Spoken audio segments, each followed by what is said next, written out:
안녕하세요. 저는 대전에서 요가 강사로 일을 하고 있는 30대 중반의 여자입니다. 처음 인사드려요. 쭉 서울 외곽에서 운동하고 자격증을 따며 강사 준비를 하다가 결혼과 동시에 대전으로 내려오게 되면서 저만의 요가 스튜디오를 차려냈습니다. 아직 1년이 채 되질 않았네요. 스튜디오를 차리며 들어간 돈의 지분 절반 이상은 저희 부모님이시고요. 남편하고는 요가 강의를 나갔던 회사에서 만나게 되었어요. 그 후 번호 교환을 하고 교제를 시작하다 결혼까지 결심하게 되었고, 남편이 대전으로 근무지를 옮기게 되면서 저도 따라 나왔습니다.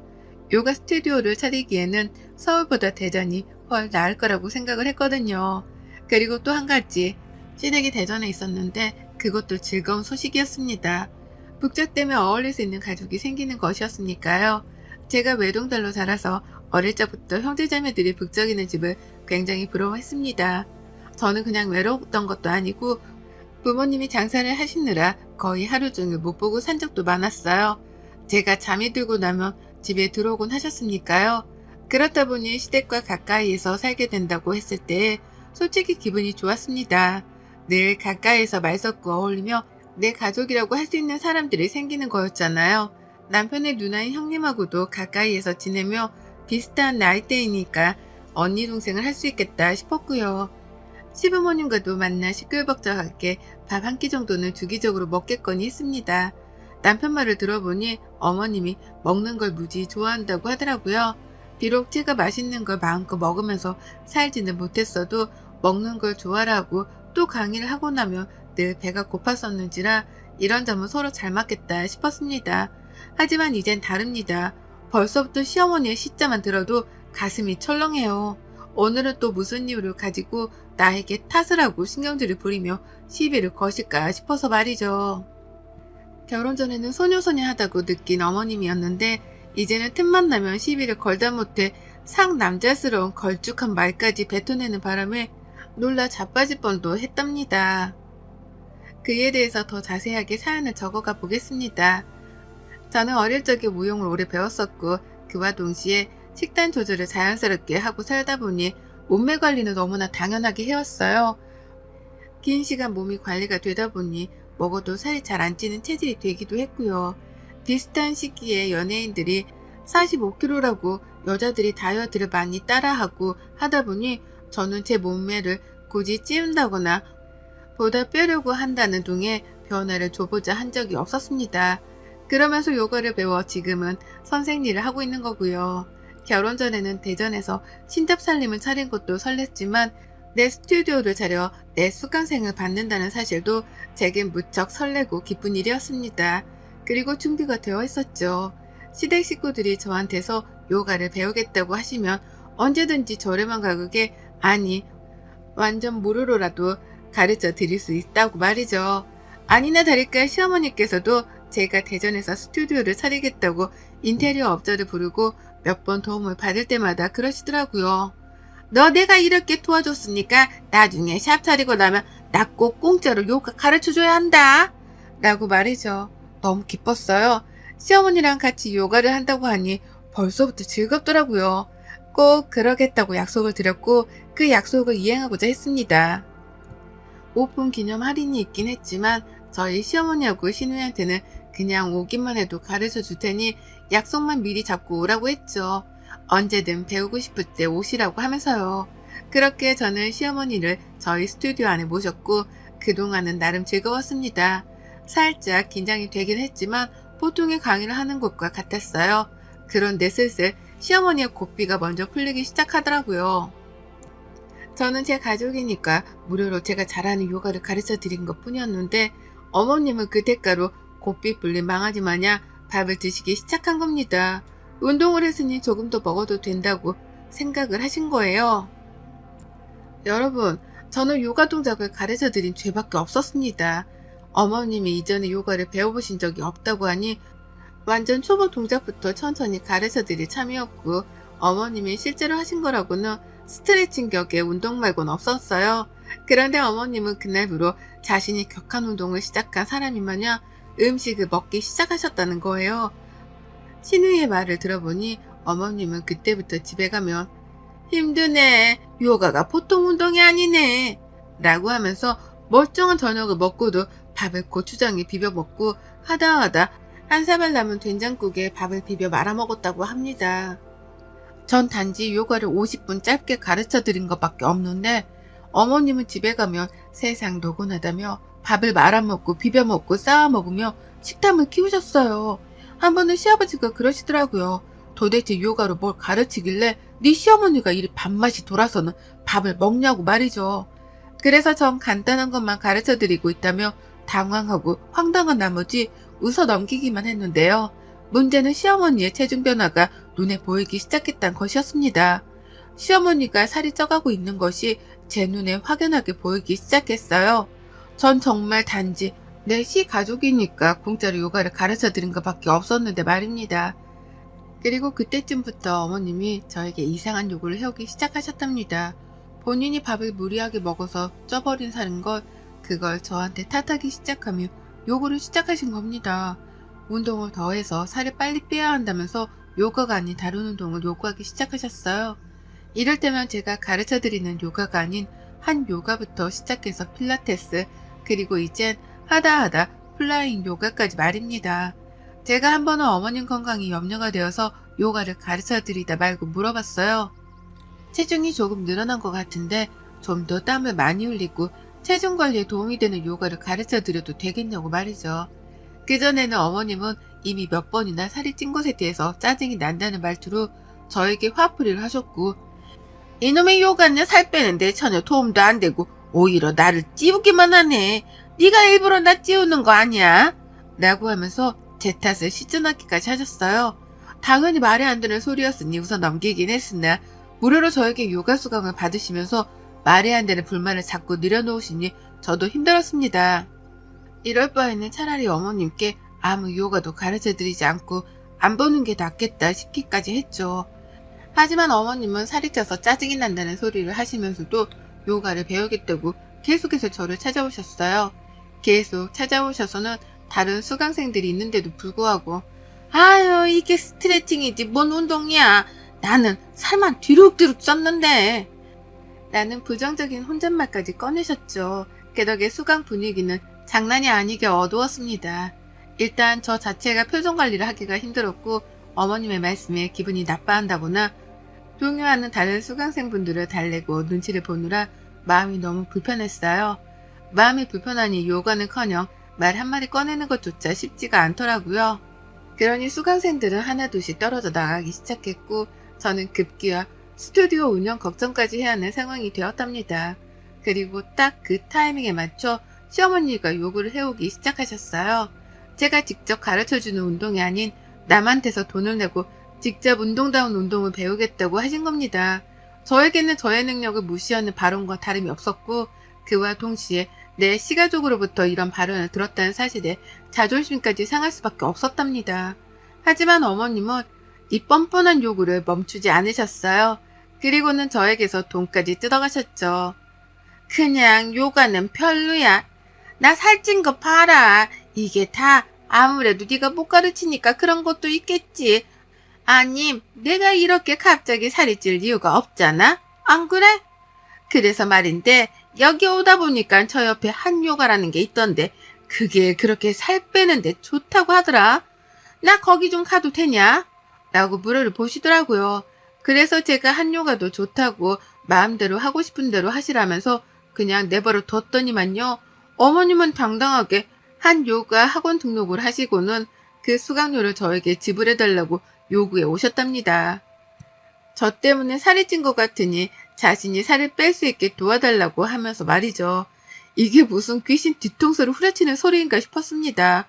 내가 먹으라고 해서 밥을 드신 것도 아니고 본인이 식욕 조절을 못하셔서 밥을 드셔놓고는 이제 와서 그렇게 찌운 살을 저보고 책임지고 빼달라니요. 그것도 남의 학원에 가서 요가를 배울 테니 그 수강료를 지불해달라 요구를 하면서 말입니다. 정말 이 사람이 내 시어머니가 맞나 싶더군요. 기껏 선심을 쓰겠다며 시가족들에게 무료로 요가도 배우게 해드렸더니만 호의를 베풀어 돌아온 건 배운 망덕이었습니다. 하지만 저는 울며 겨자 먹기로 어머님께 한 요가 등록을 해드렸답니다. 너무 당당하고 또 너무 뻔뻔하게 요구를 하셨기 때문에 제가 거기에 휘말린 것과 다름이 없었어요. 저 때문에 요거를 처음 시작했고 또 그래서 살이 찐 건데 그걸 부정할 거냐면서 화까지 내시니 제가 일단은 어머님의 화를 풀어드리고자 급한 대로 수강료 지불을 해드린 겁니다. 그리고 어머님은 꽤나 한 요가를 즐기시는 듯 보였어요. 며느리가 대신 수강료까지 내준 공짜 운동이니 얼마나 즐거우셨겠어요. 하루는 한 요가 수업을 끝내고 굳이 저희 스튜디오까지 찾아오셔서는 땀을 잔뜩 흘렸는데 기분이 너무 좋다며 다른 사람이 해준 수강에 대해 칭찬을 내려놓으시더라고요. 뭐 하자는 건가 싶어서 화가 났지만 참았습니다. 내가 내드린 수강료를 허투루 쓰지 않고 계시다는 것만으로도 칭찬해드려야 할 일이다 싶어서 마냥 웃어만 드렸어요. 하지만 문제는 거기서 끝이 아니었답니다. 한 요가를 배우는 것과는 별개로 어머님은 꾸준하게 살이 쪄갔어요. 어찌나 먹는 걸 자제하지 못하시던지 제가 옆에서 봐도 너무하다 싶더라고요. 땀을 왕창 흘린 후 저희 스튜디오에 와서 믹스커피를 찾질 않나 결국 커피를 구하지 못하며 바로 가게 상가 아래로 내려가서는 설탕 잔뜩 묻힌 핫도그나 떡볶이를 찾으셨답니다. 그리고는 그걸 자랑이라며 또 사진까지 찍어서는 제게 보내시더라고요. 다음부터는 믹스커피 좀 미리미리 사놓으라는 잔소리를 섞으시면서 말이죠. 참담했어요. 저러고는 또 나한테서 살이 찐 이유를 찾질 않으실까 싶어서 벌써부터 머리가 지끈거리는데 아니나 다를까 어머님은 정말로 제게서 살찐 원인을 찾으셨답니다. 네가 믹스커피를 미리 사놓기만 했어도 내가 1층에 내려가서 떡볶이를 먹고 올 일이 없었잖아. 그러게 내가 미리미리 사놓으라니까. 라고 하면서 그 와중에 제게서 굳이 이유를 찾아내시더라고요. 그뿐이게요. 언젠가부터 귀찮아서 나가기 싫다면서 한 요가 학원은 가려고 하지도 않으셨어요. 다 같이 시댁에 모여 밥을 먹다가도 괜히 제 얼굴을 보고는 아유 내가 너만 아니었으면 이 옷이 딱 맞았을 텐데 라고 하면서 투정을 부리셨고요. 전 밥을 먹다가도 혼이 났고 멀쩡히 강의를 하며 힘들게 일을 하고 있다가도 어머님만 보면 혼이 났습니다. 그게 제 탓이 아니라는 걸 모든 시댁 식구들이 알고 있었고 그래서 여기저기 제 편을 들어주겠다면서 어머님의 주장에 반대를 하기도 했어요. 특히 저희 남편은 기껏 무료로 요가까지 가르쳐준 사람한테 너무한 거 아니야? 라면서 핀잔을 드리기도 했지만요. 어머님은 귀라도 맡기신 건지 제 남편의 주장에 오히려 적반하장으로 화를 내셨답니다. 내가 살이 찐 게 정확히 요가를 배우면서부터인데 이래도 네 와이프 때문이 아니라고? 이래도 내 식욕 때문에 내가 살이 찐 거라고? 너는 아무리 신혼이라지만 네 엄마한테 이러면 안 되는 거야. 라면서 말입니다. 너무 속이 상해서 울어본 적도 있었습니다. 정말 전형적인 가스라이팅이더라고요. 멀리 떨어져 살고 싶은데 저는 저대로 제 스튜디오가 대전에 있으니 어디로 쉽사리 주거지를 옮기기가 쉽지 않았고 또 어머님은 어머님대로 저랑 한바탕을 하고 나서도 꼭 제 스튜디오를 방문하셨어요. 주 목적이 1층에 있는 떡볶이를 먹기 위해서라는 걸 제가 그 누구보다 잘 알았거든요. 하지만 어머님은 아무렇지 않게 저부터 찾아와서는 더불어 같이 마실 믹스커피를 아이스로 찾으셨고 그리고는 자기 할 말만 하고 요가를 제대로 배우라는 훈계질까지 하시다가 1층으로 내려가셨답니다. 한 번은 떡볶이를 먹지 말고 바로 집으로 돌아가시라며 넌지시 부탁까지 드렸더니만 어머님이 불같이 화를 내면서 나를 뭘로 보고 라고 하시더라고요. 그러고는 획하니 나가길래 혹시나 싶어서 그 뒤를 바짝 따라갔습니다. 어머님이 엘리베이터를 타고 1층으로 내려가시는 동안 저는 계단으로 미친 듯이 달려 내려가서는 1층 바로 위층에서 기다리고 있었죠. 그리고 어머님은 자신을 뭘로 보냐면서 화를 내신 게 바로 몇 초 전이었는데 아무렇지 않게 떡볶이 집으로 들어가셨답니다. 맛난 떡볶이 밀가루에 고추장에 아주 탄수화물 범벅인 그 떡볶이를 먹겠다면서 콧노래까지 부르며 분식집으로 들어가셨어요. 그리고는 혼자서 떡볶이에 순대 그리고 어묵 국물까지 말끔하게 해치워 먹고는 설렁설렁 나가시는데 걸어가는 뒤통수가 정말 돼지 뒤통수를 방불케 했습니다. 저도 이런 말을 다른 사람이 아닌 제 시어머니께 하는 게 얼마나 치사한 일인 줄 잘 압니다. 하지만 진짜로 저희 어머님은 식욕 조절을 못하셨고 그 탓을 모조리 다 저에게 돌리셨어요. 그렇게 먹으면 살이 찔 수밖에 없는데도 불구하고 뭐만 하면 제 탓이라 하시니 저도 요가를 가르치는 입장에서 가르칠 맛이 도저히 안 나더라고요. 그리고 그 사이 어머님은 며느리가 마음이 타들어가는 줄도 모른 채로 또 다른 운동을 배우겠다 선포하셨습니다. 한 요가 다음으로 욕심을 낸 건 바로 필라테스였죠. 그것도 저에게 수강료로 내달라고 하셨고 당당히 들고 온 영수증 때문에 저는 또 당당하게 등록을 해드렸어요. 그렇게라도 해드리면 최소한 며느리한테 미안하고 고마운 마음이 들어서라도 살찐 탓을 그만하실 줄 알았거든요.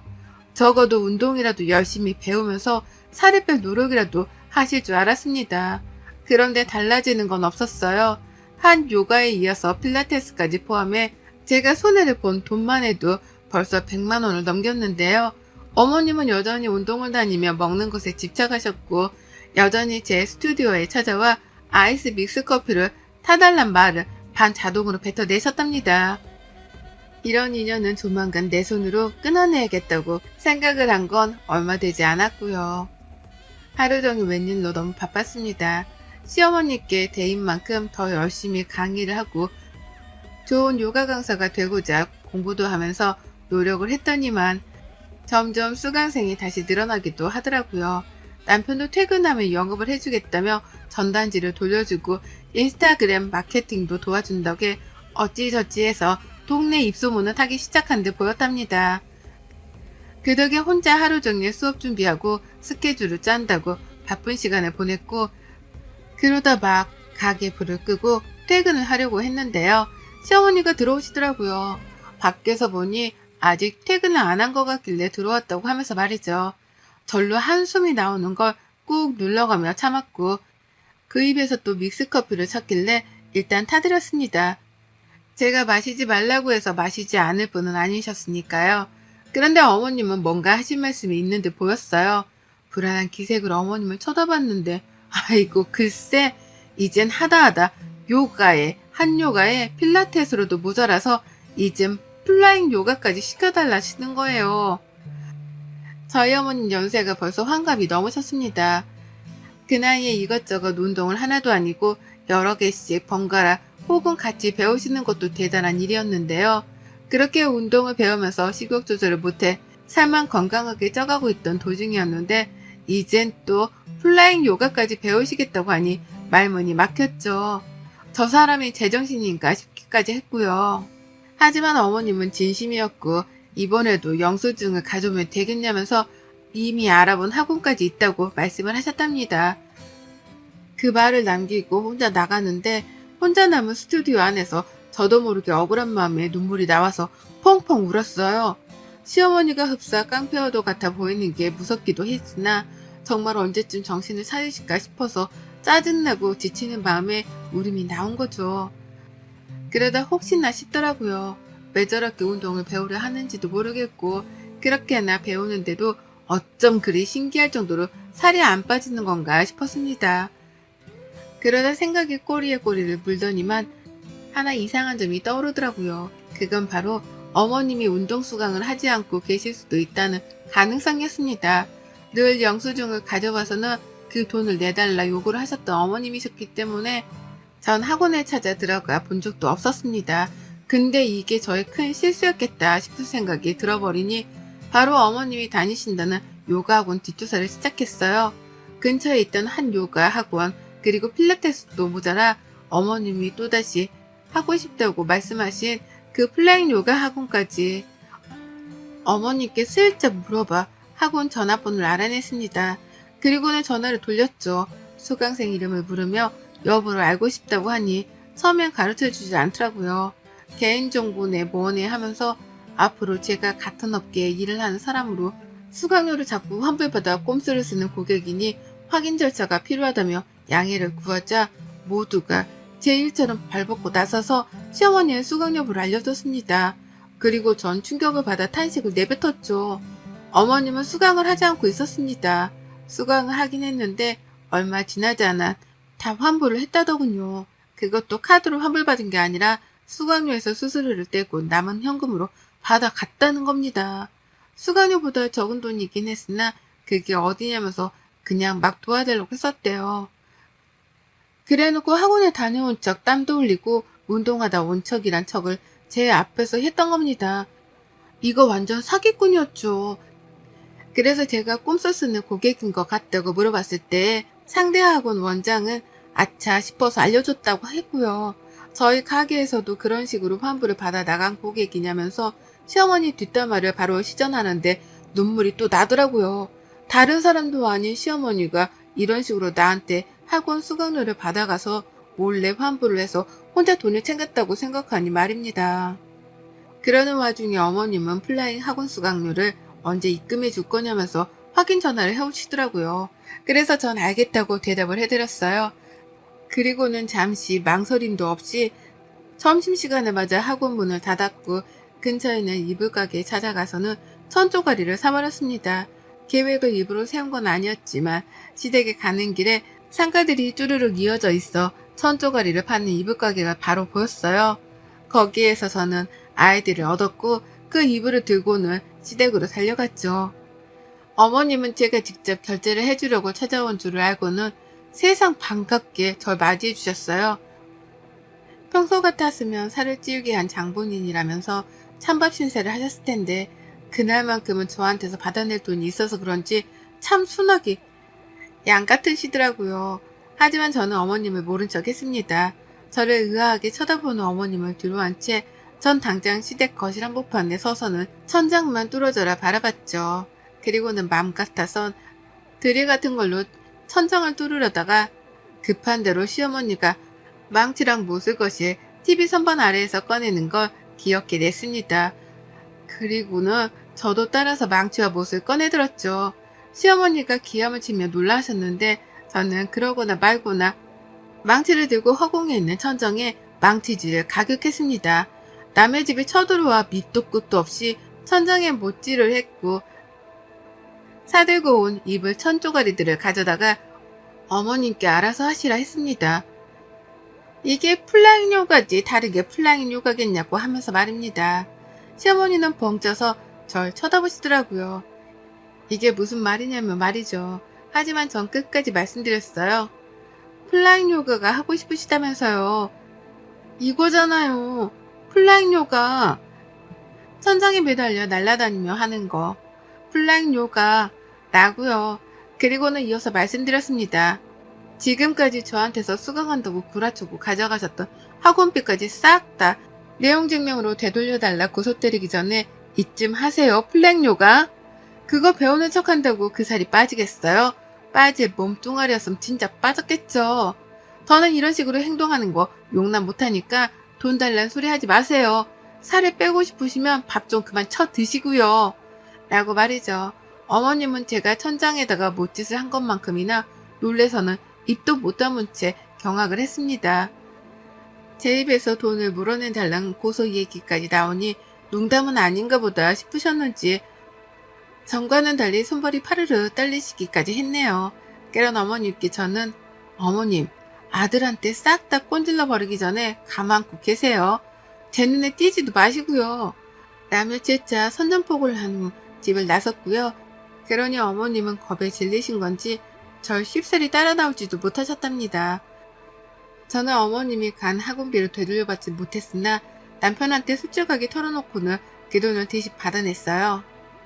남편은 시댁에 가서 시어머니랑 한바탕 난리를 치며 저를 대신해 2차 대전을 벌였고 시어머니의 입에서는 결국 미안하다는 사과의 말이 튀어나왔답니다. 저는 어머님을 더 이상 보기 싫어서 시댁에 따라가질 않았는데요. 남편이 전화를 해와서 받았더니만 옆에서 시어머니가 미안하다며 제게 울먹이며 사과를 하시더라고요. 그래서 저는 그 사과를 넙죽 받았습니다. 받긴 받았는데 그 이상의 대꾸는 하지 않고 전화를 끊었어요. 더 상정하고 싶지 않으니까요. 그리고 이걸 계기로 저하고 시어머니 사이에 불필요했던 감정 싸움은 끝이 났답니다. 어머님은 더 이상 갈 곳이 없으신지 제 스튜디오로 찾아오지 않으시고 평생 공짜로 받을 뻔한 요가도 더 이상 받지 못하게 되셨답니다. 그 바람에 신우가 괜히 미안한지 더 이상 제 스튜디오로 공짜 요가를 받겠다 찾아오지를 않기 시작했고요. 별난 시어머니 때문에 잠깐 인생의 교육을 받았다 생각하려고요. 여러분의 생각은 댓글로 남겨주세요. 오늘도 시청해주셔서 정말 감사합니다.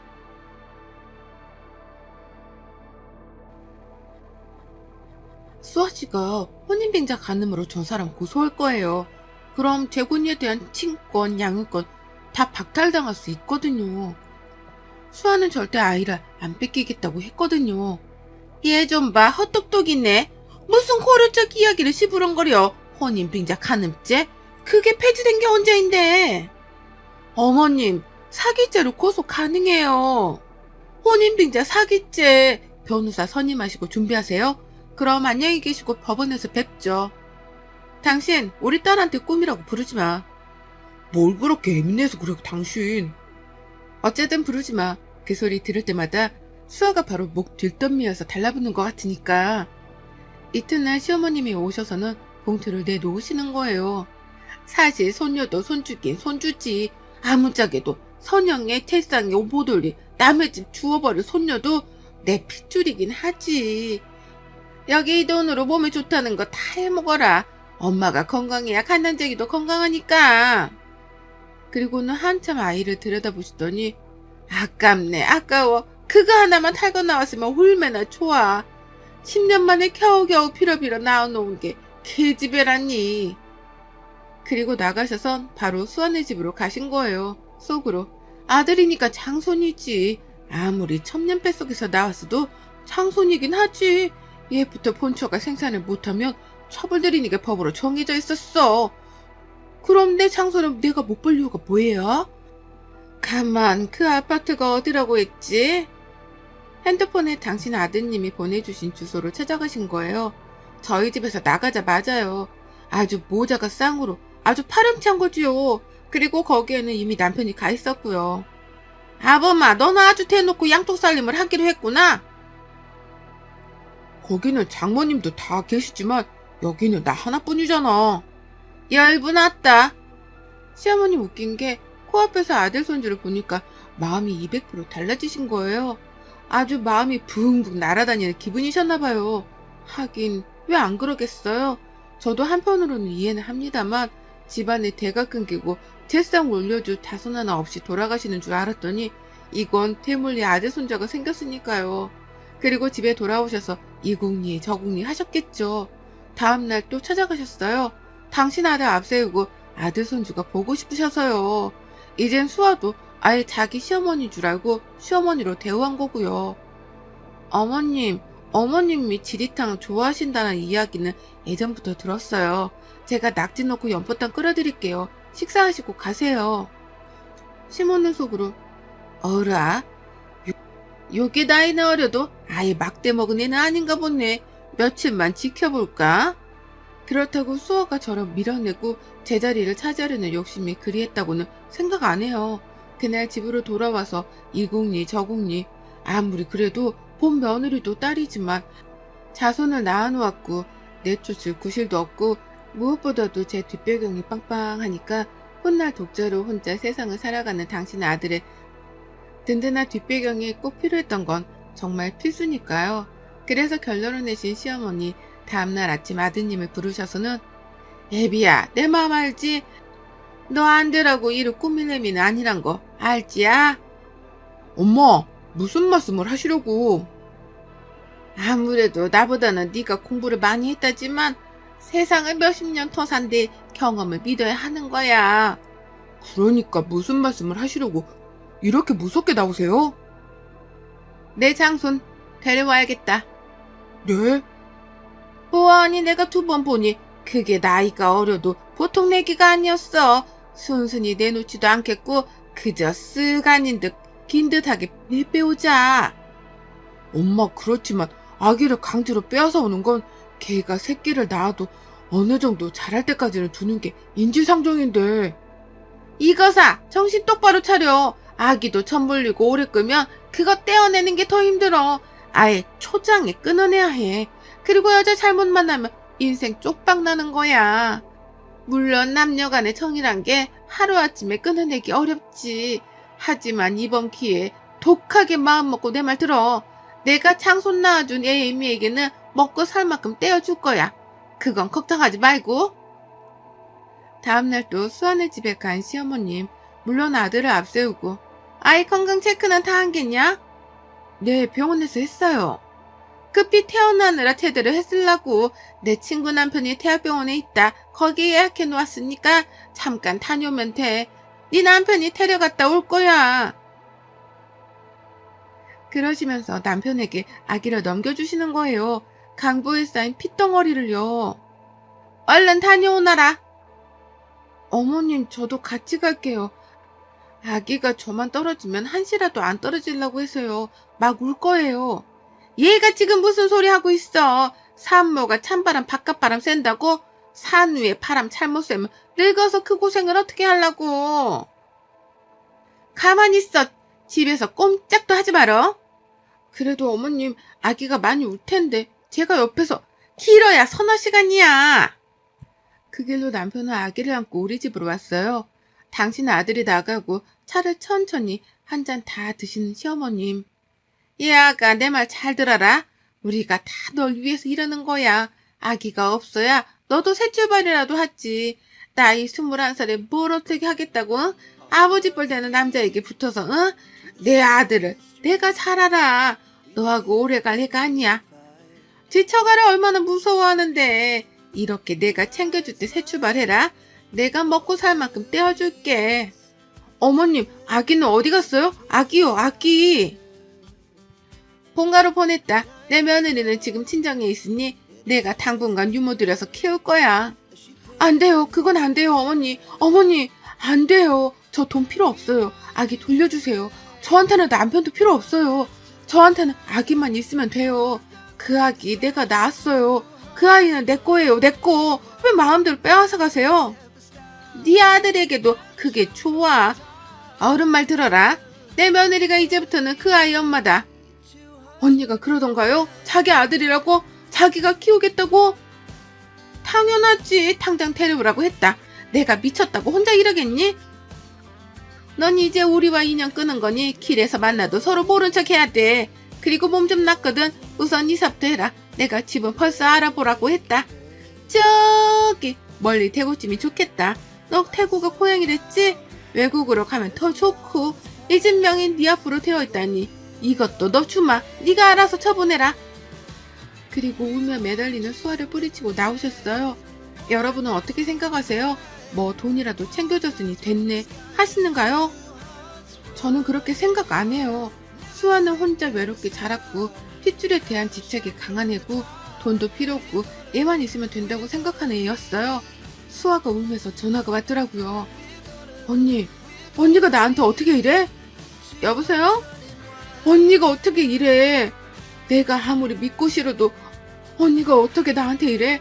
정말 언니도 나하고 똑같이 아기 낳았으면서 어떻게 이래? 수아야, 울지 말고. 그게 무슨 말이야? 꾸미한테 무슨 일 있어? 언니가 키우겠다고 했다며. 그래서 데려오랬다며. 저는 당장 집에 쫓아가 보았어요. 벌써 유모도 드렸고 아기가 와 있더군요. 왔니? 그 애가 왜 우리 집에 있어요? 네? 이 애 네가 키워야겠다. 장손이다. 뭐라고요? 애기 엄마가 있는데 애 엄마가 키워야지. 왜 제가 키워요? 아니, 왜 우리 집 장손을 다른 사람이 키워? 애 엄마가 왜 다른 사람이에요? 당장 데려다 주세요. 전 남의 아들 못 키워요. 혹시 네가 아들을 또 낳을 수 있다면 생각해 보겠지만 너 아이 또 가질 수 있겠니? 너 그것도 아니잖아.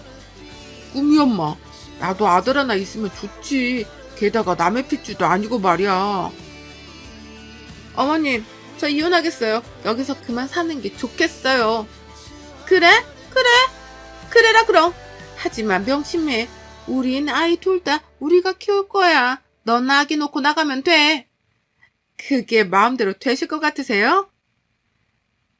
유책 사유가 얘 아빠한테 있는데도요. 그래, 그러니까 마음대로 하라고. 우린 전 재산 다 놓고서라도 재판 이길 거야. 아까 우리 한번 해볼까? 응? 뭐 고민할 거 없다. 너한테 두 가지 길밖에 없을걸. 참말 말고 두 아이 키우며 가정을 지키느냐, 아이 버린 엄마가 되느냐. 저는 친정에 돌아와서 친정 부모님께 말씀드렸어요. 근데 이게 웬 청천벽력 친정 부모님이 변호사비를 못 대주시겠다는 거예요. 아이 키우면 살라고요. 두 아이 다 키우라고요. 전 못해요. 못하면 이혼한다는 게냐? 아이 데리고 이혼해요. 난 애비 없는 외손주 꼴 못 본다. 이 애미야, 그렇게 감정으로만 그럴 게 아니라 여자 혼자 애 키우는 것보다야, 응? 남편이 밖에서 낳은 자식 키우는 게 더 낫다고요? 엄마 일이라면 그렇게 말하실 수 있어요? 나도 너한테 그런 짓 시키고 싶지 않다. 하지만 선택의 여지가 없어.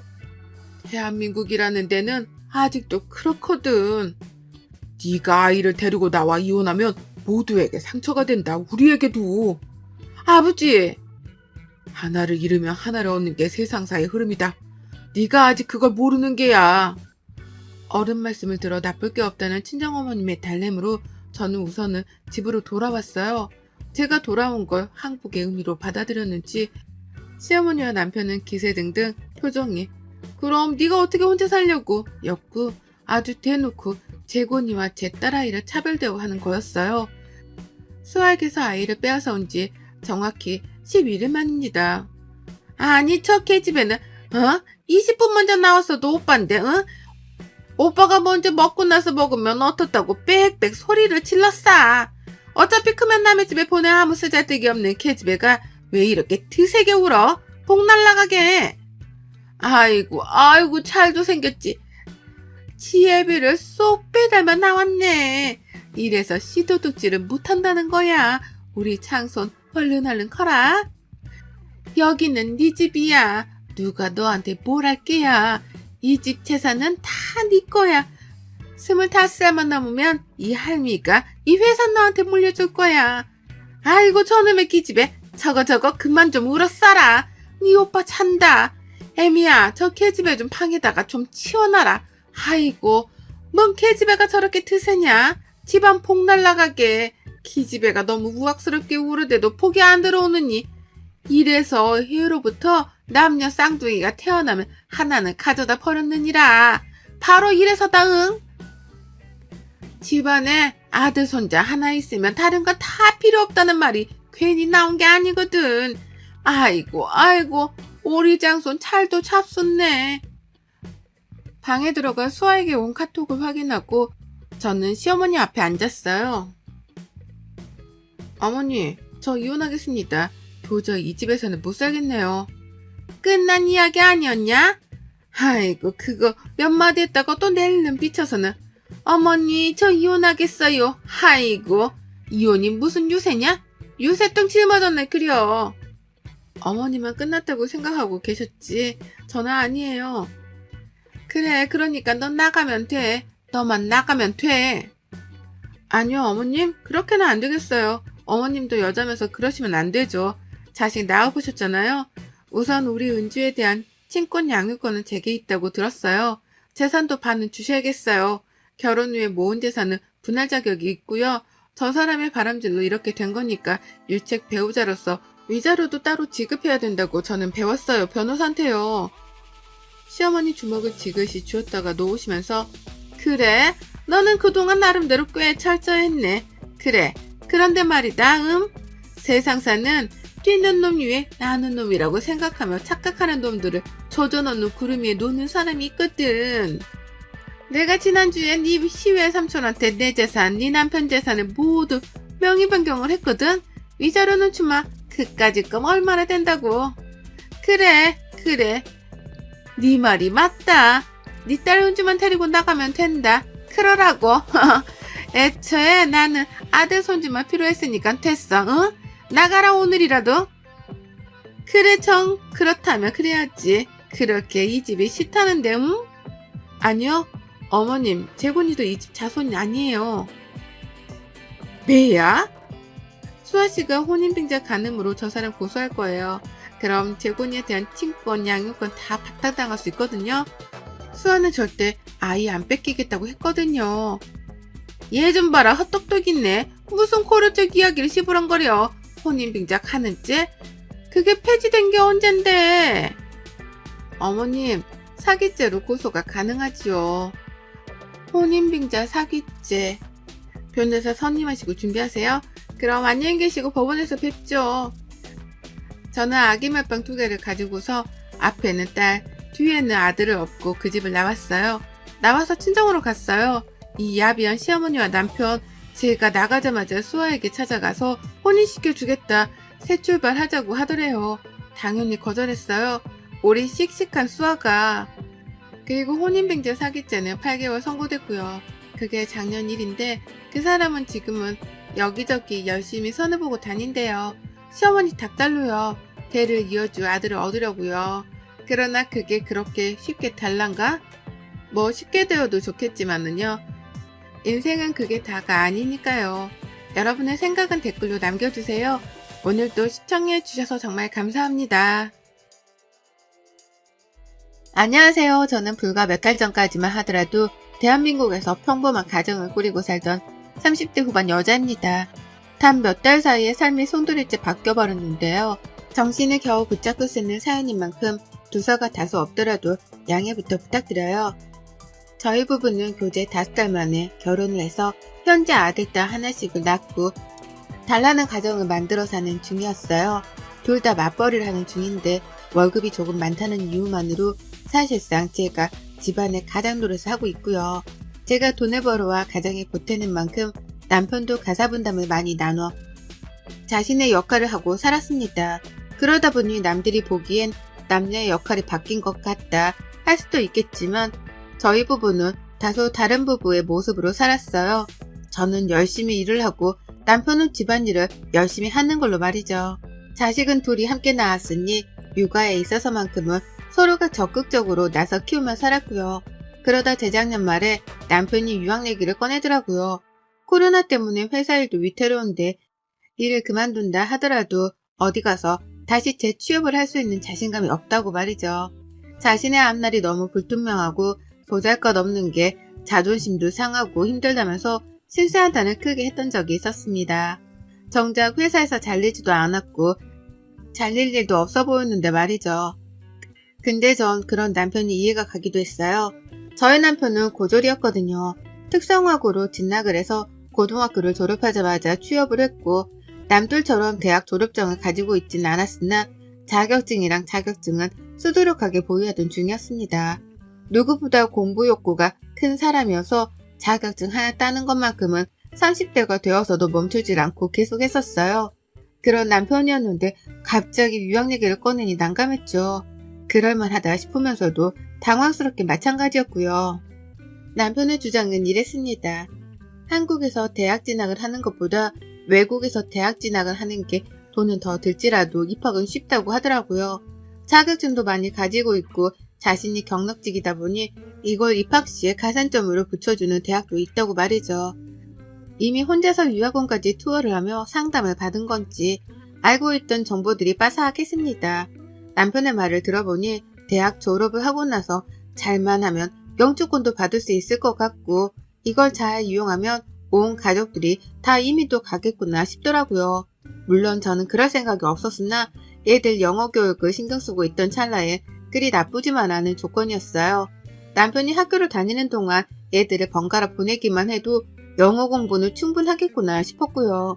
당장 큰 문제였던 언어는 어떻게 해결할 건지에 대해서도 물었는데 남편은 그 사이 준비를 많이 했더라고요. 기기를 다루는 직업인데 관련 용어가 영어라서 이미 알고 있는 단어들도 수두룩하고 외국인 노동자가 회사에 몇 있는데 대화를 나누려다 보니 영어를 조금씩 쓸 수밖에 없었다면서 자신감이 차 있었습니다.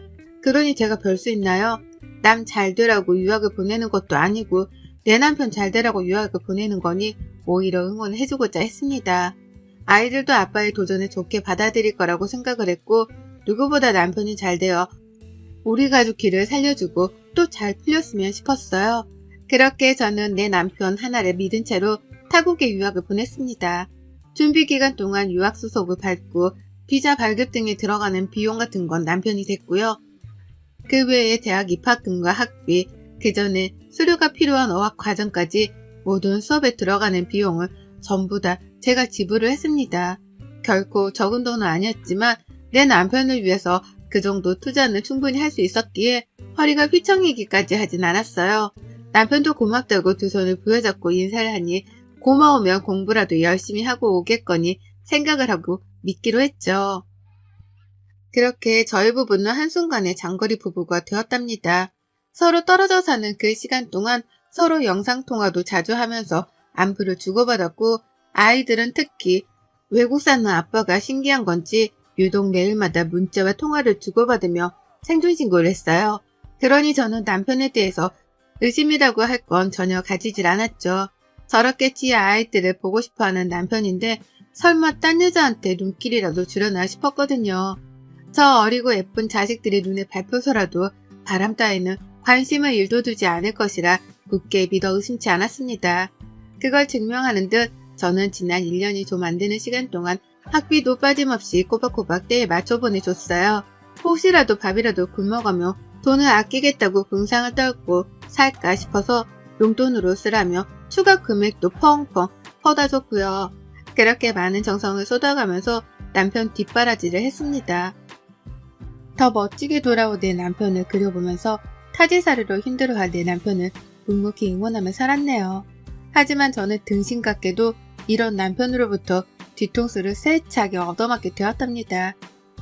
아무것도 모르고 무지했던 제가 발등을 크게 찍힌 꼴이었죠. 남편은 처음 한 학기 동안은 공부하고 시험 치르는 게 너무 낯설고 힘든지 통화를 하며 몇 번을 울먹이까지 했었어요. 확실히 와서 쓰는 영어랑 집에서 공부하던 영어랑은 차원이 다른 것 같다면서 스트레스를 어쩔 줄을 몰라 하기도 했죠. 다만 그런 투정이 오래가지 않길래 한두 번씩 뱉어보는 화풀이인가 싶었거든요. 그 과정을 다 견디면 좋은 결과를 얻을 거라고 토닥여주기만 했죠. 하지만 남편은 그 과정을 다 견뎌 이겨낼 생각이 없었더라고요. 한두 번씩 사람이 연락이 안 되는 거예요. 애들이랑 매일같이 연락을 주고받는 사람이었는데 시험 기간만 되면 잠수를 타버리고 또 시험이 끝나고 나서는 밀린 잠을 자야 한다면서 또 잠수를 탔습니다. 겨우 연락이 닿으면 피곤해서 누워있었다며 당당하게 변명을 했죠. 목소리는 정말 다운이 되어 통화를 더 하지도 못할 것 같이 전화를 받았고요. 외국에서 공부하는 게 많이 힘들다고 하던데 내 남편이 쉽지 않나 보구나 싶어서 걱정이 더 컸습니다. 부디 잘 견뎌주길 바라는 마음으로 저는 돈이라도 아낌없이 쓰라며 더 보내줬어요. 먹는 걸로 스트레스를 조금 풀던 사람인데 맛있는 거라도 아낌없이 사 먹으라면서 말이죠. 그러면 남편은 그 순간에만 미친 듯이 고맙다고 감사 인사를 전하며 제 돈을 넙죽 받아냈고요. 결코 쉽지만은 않은 장거리 생활에 지칠 법도 했지만 제가 돈을 이렇게까지 퍼주는데도 남편이 딴 길로 셀까 싶어 굳게 믿기만 했습니다. 그런데 막 파이널 시험을 끝마쳤을 시기에 남편에게서 한 통의 전화가 왔어요. 말랑 안 와? 보고 싶다고 라고 하더라고요. 저보고 자신이 있는 나라로 비행기라도 타고 오라는 소리인 줄 알았습니다.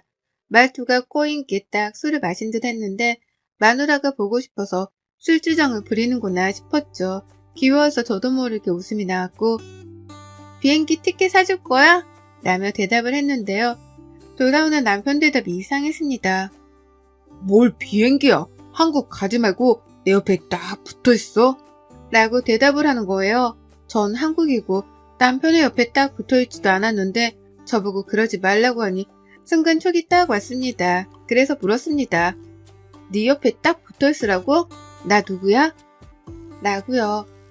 누구한테 전화를 한 건지 확실하게 알아보고자 내가 누구인지에 대해서 물었습니다. 그러자 남편은 망설이지도 않고 대답을 했어요. 누구긴 누구야, 내 세컨드 살인이지 라고 말이에요. 더 생각할 겨를도 없었습니다. 내 이름이 튀어나오지 않는 것에 대한 분노와 배신감으로 살떨림이 온몸에서 느껴지기 시작했고요. 차마 대답을 못한 채 멍한 채로 핸드폰을 붙들고 있었는데 그제서야 술 취한 남편도 이상하다 감이 왔는지 잠시 말이 없더라고요. 그제서야 누구한테 전화를 한 건지에 대해서 사태 파악을 했던 거죠. 지금 자기가 전화를 건 상대가 불륜녀가 아닌 한국에 있는 와이프라는 걸 알아챈 건지 남편은 뒤늦게야 주절주절 변명의 말을 늘어놓았어요. 여보 장난이야. 나 시험 끝나고 여기 애들이랑 술 몇 잔 했어. 장난으로 내기한 거야. 내 맘 알지? 라고 하면서 그게 장난이었다고 한참이나 지 혼자 설레발을 치고 쪽팔려 하면서 말을 장황하게 늘어놓았죠. 하지만 전 대답을 일체 하지 않고 전화를 끊었습니다.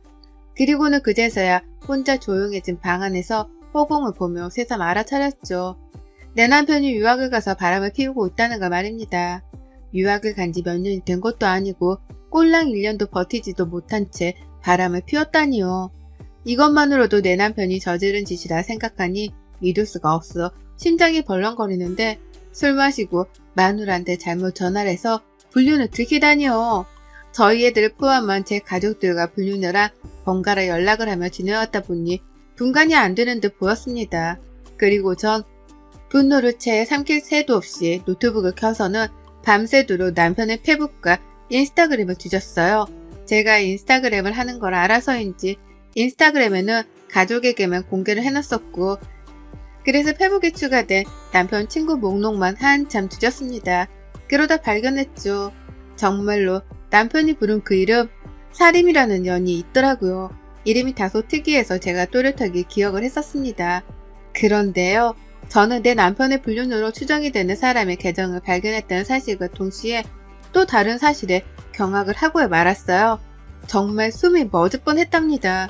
글쎄 남편의 그 불륜녀 상대라는 년이 젊은 학생도 아니고 현지 사는 아가씨도 아니고 가정이 있는 유부녀더라고요. 저처럼 딸린 자식이 둘이나 있는 가정이 있는 여자 말입니다. 딱 봐도 저보다 나이가 많아 보이는 것이 40대는 된 것 같은데 페북 프로필에 자신을 똑 닮은 애들을 양옆에 끼고서 무슨 카페에 앉아 커피를 마시는 사진이 보였어요. 남편이 돈이 많은지 외국 호텔인 것 같은데 도대체 내 남편이랑은 어떻게 만나 관계가 그렇게까지 되었는지 사태 파악이 안 되었습니다. 바로 페북 문자를 보냈어요. 망설이지도 않았습니다. 일단 그 불륜녀 사진까지 다 캡처를 했고 내 남편이랑 서로 친구가 되어 있는 것도 캡처를 했어요. 남편한테는 사림이가 누군지 묻고 관계를 캐는 그 사이 불륜녀한테는 내 남편을 아냐며 또 페북 문자로 막 캐기 시작했죠. 그러더니만 두 사람은 벌써 함께 있기라도 한 건지 동시다발적으로 저한테 칼 답장을 해오더라고요. 불륜녀는 아무것도 모르는데 오해를 하지 말라며 적반하장으로 화를 냈고 남편은 술 취해 말이 헛나온 거라며 아니라는 변명만 잡아뗐습니다. 여자의 촉이란 게 있잖아요. 두 사람의 실시간 문자를 번갈아 보니 분명 두 사람은 그 시각 같이 있는 걸로도 모자라 불륜을 저질러 온 게 분명했어요. 그러니 저는 교미 사이트라도 글을 올려 불륜 사실을 폭로하겠다며 극단적인 조치에 나섰고 그로부터 바로 내 남편을 향한 송금은 정지했습니다. 막 파이널 시험이 끝났으니 다음 학기도 다가오는 중이었고 그 말은 즉슨 등록금 낼 날도 다가온다는 뜻이었는데요. 싹 다 끊기로 했어요. 남편한테는 네 알아서 돈 벌어다 학비를 내고 졸업해서 오라 통보만 했죠. 그러니 남편은 펄쩍 뛰고 울고불고 난리도 아니었어요. 지금 당장 자신 일을 어떻게 구하며 그 많은 학비는 또 어떻게 내냐며 세상이 무너져라 매달리더라고요. 자신이 어떻게 온 유학인데 이대로 포기를 시키려 하냐면서 은근슬쩍 제 탓을 하기도 했고요. 그래서 제가 말했습니다. 사림이한테 돈을 빌려달라고 하라고요. 유부녀랑 바람까지 피웠는데 그 정도 대가도 못 받냐 하면서 남편에게 있는 쌍욕이란 욕은 다 퍼부어대고 연락을 차단까지 해버렸어요. 더러우니 내 자식들하고도 연락을 하지 말라면서요. 그렇게 남편이랑은 연락을 끊었고 그때부터 저는 귀신에 홀린 사람 마냥 남편의 불륜녀 뒤를 쫓았습니다. 혹시나 해서 페북 주소를 인스타그램에 또 가져다 대어봤더니 바로 그녀의 인스타그램 주소가 뜨더라고요.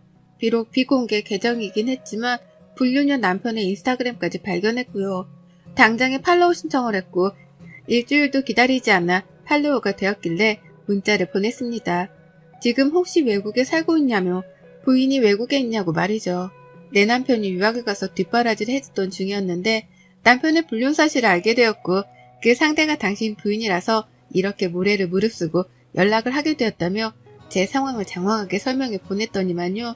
무슨 일이 벌어진 줄 아세요? 상대방 쪽에서 제 번호를 물어보고서는 바로 전화를 하더라고요. 그 남편도 마누라가 자꾸 연락이 안 되어서 오해를 하던 중이었는데 제 연락을 받은 거라면서 펄쩍 뛰며 욕을 날리고 난리도 아니었습니다. 그쪽 남편 말을 들어보니 그 여자는 한국에서 간호사로 일을 했었고 유학을 가서 현지 간호사가 되겠다고 대학을 재학 중이었다 하더라고요. 영주권을 받으면 온 가족들이 다 넘어갈 생각을 하고 준비 중이었다 하면서 말이죠. 이 말을 들으니 정말 두 사람의 불륜이 기정사실화가 된 것 같아 참담했습니다. 비록 평범했어도 정말 이 둘났고 잘 살아온 우리 부부였는데 이렇게 유학 한 번을 간 걸 가지고서 사람이 불륜까지 저지를 수 있었던 건가 싶어서 믿을 수가 없었죠.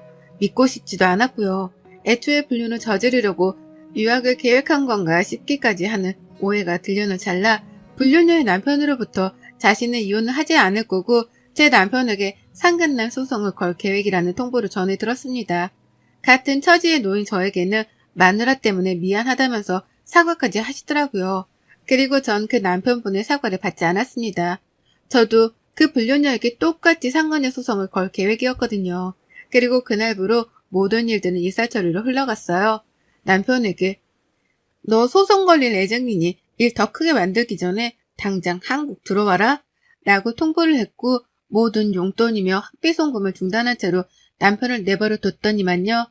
정말 남편이 자진해서 한국에 왔더라고요. 아무래도 제가 계속해서 교민 사회에도 터뜨리고 너가 유학조차 제대로 하지 못하고 살게 될 거라고 반 겁박을 했더니만 거기에 겁을 먹고는 제 화를 풀어주기 위해 돌아온 듯 보였습니다. 하지만 남편은 한국에 들어오자마자 상대방 불륜녀의 남편으로부터 상간난 소송을 당했고요. 뒤늦게야 남편의 불륜녀도 한국에 들어온 걸 알아챈 저도 똑같이 상간녀 소송을 걸며 법적 소송전이 시작되었죠. 그쪽 부부는 서로 이혼할 생각이 없어 보였습니다. 그쪽 남편은 제 남편에게만 상간난 소송을 걸고 부부관계는 그대로 내버려두려 하는 듯 보였죠. 하지만 좀 달랐어요. 이미 송금을 했던 한 학기 등록금에 용돈도 아까워 죽겠는데 그 돈에 고마울 줄도 모른 채 불륜을 저지른 남편의 행동을 도무지 이해할 수 없었거든요. 그 돈이면 차라리 내 자식들을 더 좋은 영어 유치원에 보내 교육을 시켰을 텐데 차라리 어디 필리핀이라도 가서 영어 교육을 시킬 수 있었을 텐데 하는 생각이 너무나 들었답니다. 돈 낭비만 했던 생각에 열이 받아서 남편한테 이혼 통보를 했어요. 당연히 그냥 이혼도 아니고 이혼 소송을 하겠다고 말이죠. 남편은 한순간의 실수였다고 자기가 공부 때문에 너무 힘들고 외로워 죽겠는데 같은 학교에 있는 한국인 불륜녀를 보고 그만 정신이 나가버린 것 같다면서 별명을 쭉 늘어났습니다. 듣기 거북할 정도로 변명만 늘어났죠. 그러니 CR도 먹힐 리가 없었고 저는 상간녀 소송과 더불어 이혼 소송까지 치르면서 정신없는 소송전을 시작했어요. 남편한테는 유학비용까지 다 토해내라고 내용 증명도 보냈고요. 남편은 유학을 간다고 멀쩡히 다니던 회사까지 때려치운 후였고 퇴직금으로는 비자 받고 초기 유학비용을 준비하는 데 돈을 다 써버렸다가 한국에 오자마자 소송을 당해버린 바람에 변호사 선임을 하느라 또 돈을 써야 했습니다. 당연히 수중에 남아있을 돈이 없었죠. 그래서인지 저한테 죽기 살길로 매달리더라고요. 한 번의 잘못이었으니 제발 자신을 구제해달라고 살려달라고 말이죠. 끝까지 남편으로서 아빠로서 책임을 져버린 것에 대해서는 사과를 하지 않고 자신의 인생을 살려달라는 소리만 해댔습니다. 저는 몰랐는데 남편이 이 정도로 무책임하고 이기적인 놈일 줄은 정말 꿈에도 생각을 못했어요. 불륜을 통해 내 남편의 민낯을 보게 되었다고 생각을 하니 뒷골이 하루에도 여러 번 땡겼죠. 저는 끝까지 남편을 용서할 생각이 없었습니다. 애초에 그럴 마음이었으면 이혼 소송까지도 가지 않았을 거예요. 그 사이 남편은 불륜녀한테서 버림까지 받았는지 더욱 처절하게 무너져 내렸고 결국 유학비용을 더 충당할 수 있는 방법은 아무것도 없다 싶었던지 학교로 돌아가는 걸 포기까지 해버렸습니다. 대학을 나와 영주권까지 받을 것 같다는 거대한 꿈을 꾸고 떠난 남편이었는데요. 불륜으로 한 줌의 죄가 되어서는 외국도 아닌 한국에서 영혼까지 훨훨 다 타버리고야 말았네요. 학교 졸업은 개뿔, 중간에 자퇴를 결심하게 된 걸로도 모자라 불륜녀한테 버림받고 조강지처한테까지 버림을 받았으니 정신이 제정신이 리가 만무했고요. 남편 한국에 돌아오자마자 줄곧 집에서 쫓겨나 바깥 생활을 전전했고 이혼 소송을 하면서는 시댁에 들어가 살기 시작했습니다. 유학을 포기한 후로는 재취업 준비를 한다고 고군분투하는 것 같더니만 그 나이에 그 학벌로 쉽게 이직을 할 수 있는 곳은 없었죠. 그걸 스스로도 아는지 폐인이 되어서는 시댁안에서만 늘어누워 지내기 시작했고요. 그걸 시어머니가 걱정돼 죽겠다며 저한테 한 번만 봐달라 사정을 하며 또 연락을 해오셨어요. 전 당연히 배신감에 여전히 치를 떠는 중이라고 대답을 하며 거절을 했고요. 어쩌다 우리 부부가 꿈꿨던 꿈이 이리 산산조각이 난 건지 모르겠습니다. 시작은 술 취한 남편의 전화 한 통이었고요. 보고 싶은 내 남편의 전화를 받았다가 불륜녀의 존재를 눈치채며 이 모든 사단이 한순간에 벌어졌죠. 여전히 배신감으로부터 받은 상처가 치유되지 않았고 얘들을 보면 속상해 가슴이 미어지는 저였습니다. 하지만 마누라가 혼자 한국에 남아 애들을 키우며 돈까지 벌어다가 학비를 대주는데 그 은혜에 빨리 보답을 하려 하기는커녕 외로움에 휩쓸려 바람이나 피울 생각을 했다니 이건 두고두고 용서를 받지 못할 일이 분명하다 생각하네요. 그러니 더욱 용서는 없고 위자료는 받을 만큼 받아낼 계획입니다. 상간녀한테도 받고 남편한테도 받아서 그 돈으로 내 자식들 영어 과외 하나라도 더 시키며 이 울분을 삼킬 거예요. 망가지는 남편도 애들 때문에 약해지는 것 없이 옆에서 두 눈 시퍼렇게 뜨고 지켜보기만 할 거고요. 혹여나 갑자기 유학이나 장거리를 계획 중인 배우자가 있는 분들은 제 글을 필독해 주시기 바래요. 모두가 다 제 남편처럼 쓰레기는 아닐 테지만 일만 하며 안 그러고 살던 사람이 갑자기 와이프 옆에서 멀리 떨어져 살게 되면 정신머리가 이렇게까지 오락가락해질 수 있다는 걸 꼭 알려드리고 싶네요. 특히나 외국에 가서 살게 된다면 외롭고 허전해진 마음이 얼마나 큰 폭풍으로 몰고 올 수 있는지에 대해서도 말이죠. 내 남편 출세 한번 시키려나 싶었는데 정작 제가 이혼녀가 되어서는 애들을 혼자 키우게 되었습니다. 참 인생은 한치 앞을 알 수가 없네요. 억울해서라도 누구보다 저만 챙기며 애들이랑 단란하게 잘 살아보려 해요. 많은 응원의 말씀 부탁드립니다. 여러분의 생각은 댓글로 남겨주세요. 오늘도 시청해주셔서 정말 감사합니다.